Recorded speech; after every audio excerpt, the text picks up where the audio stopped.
I have found myself becoming bored by plot, trend of making rejection chic, emergence of a post-narrative society. Storytelling was transforming into story selling. What do 3 films from 2025, AdGames used by high fashion brands, and a trend about pursuing rejection have to do with one another? Perhaps a growing frustration with this post-narrative society we find ourselves in. Mark Edmondson, in his book, The Age of Guilt, diagnoses our culture and specifically the internet as a space where superego thrives. He defines superego via Freud in opposition to the id, the unthinking space of our instinctual life, the unconscious, where desire originates, and the ego, the thinking, conscious part of ourselves, as the over-I. Superego is a supramoral force responsible for punishing missteps. It is the disciplining force within us. Edmondson does identify means of soothing the superego, some temporary, some permanent. Of the temporary, he discusses, for example, getting lucky. The idea that putting yourself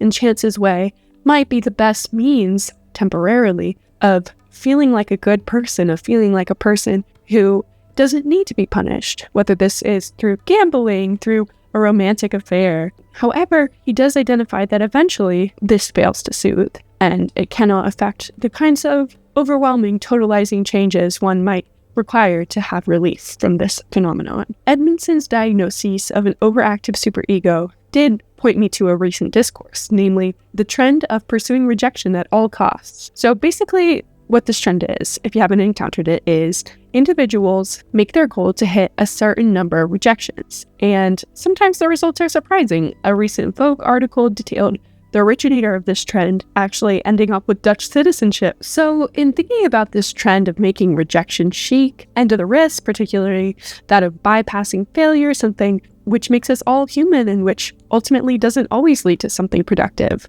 I was also drawn to a separate conversation on the role narrative plays in our lives these days. What initially sparked this interest was a short I saw. The creator discusses how brands are turning to narrative as a means of communicating their identity and of selling their products. In Gentle Monster's latest campaign, little product focus, no tagline, logos nowhere to be found, but they spent a fortune on top acting talent and cinematography. Gucci replaced their fashion show with something similar, focusing on character development and dialogue over brand messaging, rewriting their own story with a fantasy family led by Demi Moore in a 33-minute long ad. Well, hardly an ad. Miu Miu took an exhibition across the seas to present their 15 years in the space. Remember when we said brands would stop leaning into performed authenticity and focus on building worlds for one to play in instead? It's only become bigger as brands start to prioritize earned media value, aka the monetary value of organic discourse, press, and cultural impact they generate. Some brands are doubling down in the interactive element by bringing back AdGames. Gentle Monster is the latest example with the Room game, building from their Hunter Schafer campaign, using puzzles to piece together narrative clues that tie back to the eyewear collection. This has been a growing trend in marketing for the past few years, but expect more experimental approaches in the space, like this celebrity beauty brand, which embeds video game dynamics with each product drop, unlocking new worlds and character-driven storylines that build the brand's lore and activate female gamers. Sometimes the creation of game-like experiences come from the bottom up, like this creator who turned Virgil Abloh's latest exhibition into an interactive website. And so you might think of this with the recent surrealist photos that have come out of people like Bad Bunny and the visual world that these campaigns evoke. And I suppose ultimately I was just surprised to see such an interest in narrative as a tool for communicating meaning or for selling things. But maybe not that surprised. It reminds me of something that happened back in the 2010s. The concept of storytelling was everywhere. The term storytelling took on a certain fungibility. Suddenly, everything from branding, identity, politics, history was about telling a story. Or at least that's what this article says. The article When Story Loses Plot discusses a phenomenon, namely the emergence of a post-narrative society. The writer details a storification of reality that's been going on over the past 20 years, and the problems implicit to that approach to meaning-making. Casting everything as a story, or storifying reality, in the writer's words, frames the world as inherently coherent and teleological, and has damaging epistemic and political consequences. This article discusses a post-narrative world as one where we traffic in info that is additive and cumulative, stimulating but contingent, never shaped into an arc. I couldn't get this concept out of my head. that storytelling was transforming into story selling. The disregard of narrative isn't necessarily a new phenomenon either. It's something the modernists did before us. What might be different, as some have proposed, about this disregard of narrative is that it comes without deliberation, without an animating force of revolt. Rather, in this moment, as we shift meaning-making from plot to character, mood, texture, it is more closely related to our shrinking capacity for attention than to anything deliberate. This pivot into texture above plot is motivated by an onslaught of information without transparency, information that is purely cumulative and additive. So I was thinking a lot about Netflix's business model. Writers are getting notes from places like Netflix that say their work isn't second screen enough because companies are aware of the way we consume entertainment online with double screen. So watching a show, but also scrolling on your phone. Or another example we might think about is from this phenomenal video where the creator talks about miniseries companies. A story is told through a series of short form videos.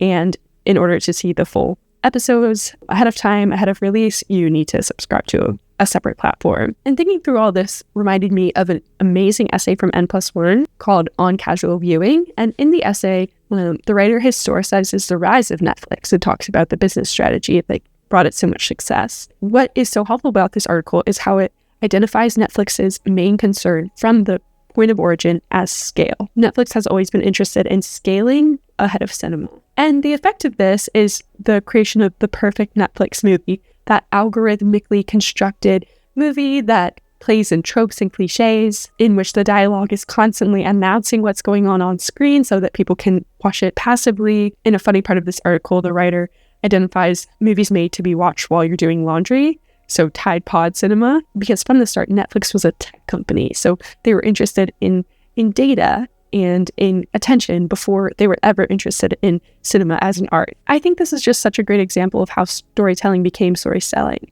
and gives us insight into why there's a desire for media which is meditative, which prioritizes intimacy and texture above all else, for movies and TV shows which require activity rather than passivity on the part of the viewer. So not only is the issue that we've become disillusioned with plot as a tool for unlocking the heaps of information which we're constantly exposed to in our everyday lives, but plot has in some ways become synonymous with the kind of media which isn't interested in what makes us human, isn't interested in connection or community. And it's not just about the kinds of media we consume, it's also about the way we plotify our lives. What does it really mean to have main character syndrome? And what does it mean to expose yourself to rejection as a frame for an ultimate triumph? Haley Butler, talking about one of her novels with Larb, describes how she was frustrated with therapy speak and the idea that it's not always a solution to identify and rectify the origin story of one's own misbehavior and suffering. Your life is not a plot. You can't just make and edit. People seem to oscillate between oversimplification and overcomplication. We were all obsessed for a while with main character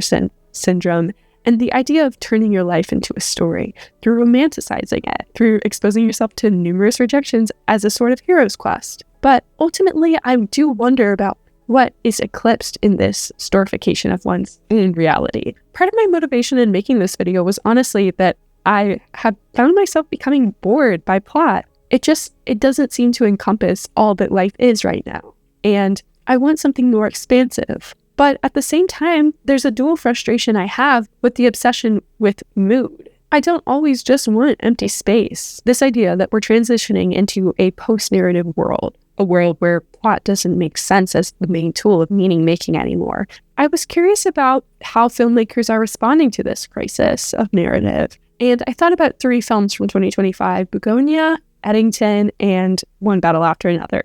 Each film, in my opinion, dramatizes a paranoid encounter with reality and the consequences of that attitude. What I think is so interesting about the paranoia at the core of each of these films is the way it seems to enact at the level of form this turning away from plot. Each seems to, in its own way, dramatize the friction involved in turning away from plot and a skepticism towards the other options available, even as plot fails to clarify the stakes for the viewer or for the characters. The options that remain don't quite satisfy either. I think of the 3 films, Begonia and one battle after another stand up above Eddington because there are ideals at the core animating it. So ultimately, Edmondson proposes that getting in touch with your ideals and living through them rather than through the superego might be the means of recovering from a culture that allows and supports the endless punishing of one's psyche.